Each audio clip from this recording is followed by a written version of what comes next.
It's extremely hard nowadays to secure the peace of mind that we so desperately need because of various factors which aggravate us. One of the factors is the sense that all of us should be able to achieve anything, particularly if we've got to come from a privileged background, if we're living in a rich part of the world, if we've had a good education.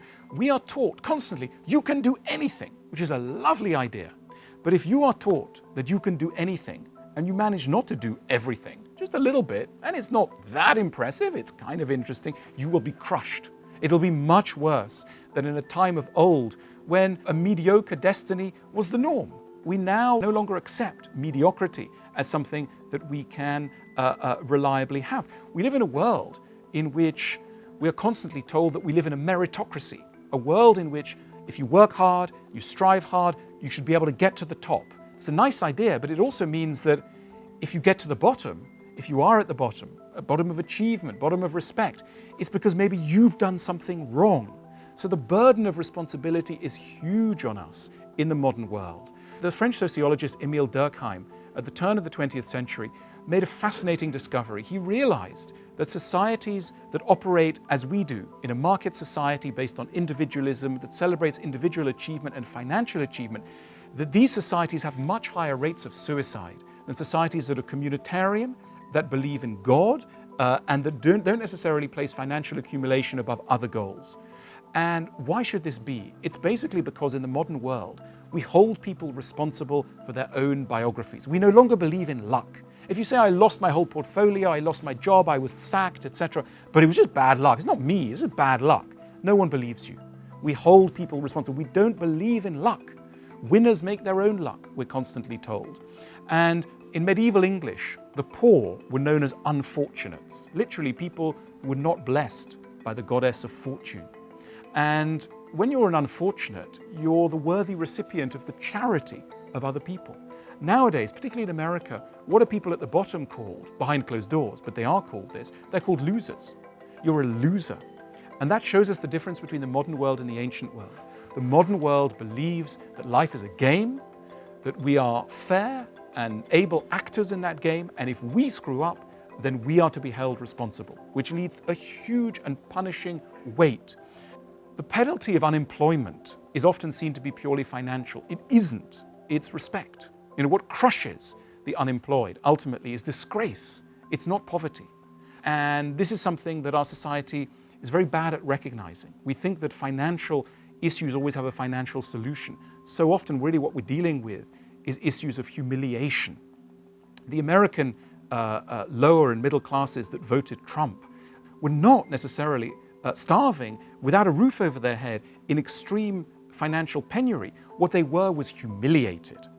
And Trump understood like a genius, or rather like a man who understands better than anyone else humiliation, the mechanics of humiliation, was able to tap into. That is what he is a genius of, understanding how people's dignity can be removed from them, because he himself is he's constantly described as thin-skinned. That's a good description. He is extremely aware of his own dignity and its absence and its presence. What can we do about all this? How can we achieve peace of mind in this age when we've got such pressures, financial pressures, but beneath them emotional pressures, sense of insecurity, etc.?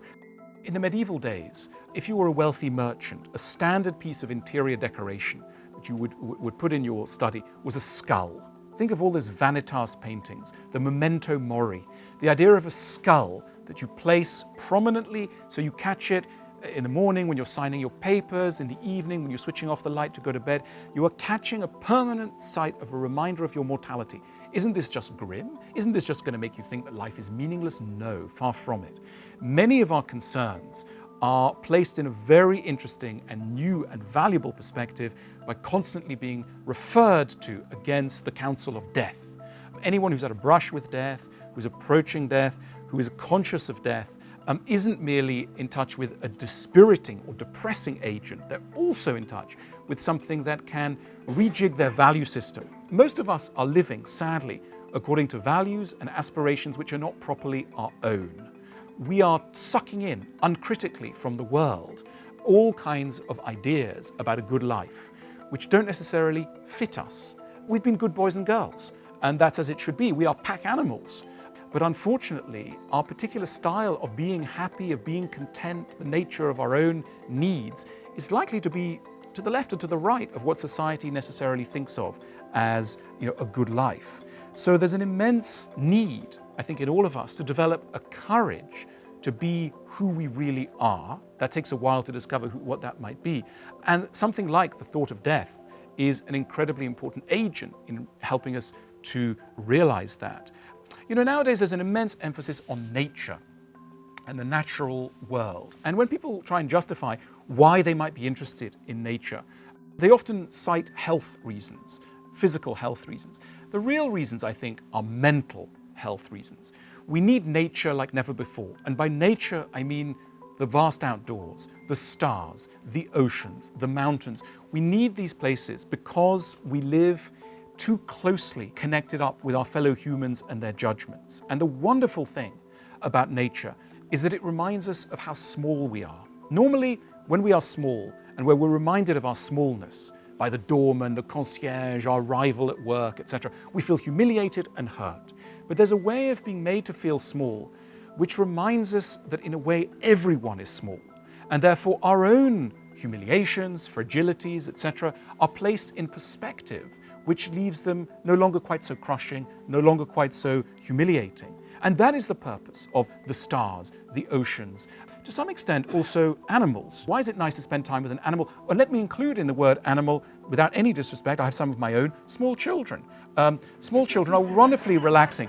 Why is that? They don't care about your portfolio. That's the great thing about a dog, a sheep, or a 5-year-old child. They just don't care about your portfolio. They care if you're fun, if you're going to roll that ball towards them or catch it or make a small farting noise or stand up and sing a song or whatever it may be that is fun, that is silly. That's why they're going to like you. And this is tremendously different from anything we meet out in the world. And we need that more than ever. Why is our society becoming so child-focused? It's as much for our own sakes as adults as it is for the children. It's because we know that children are a resource, are a concentrated dose of something that is so in danger in the world at large. And that's why we need to hang out with them.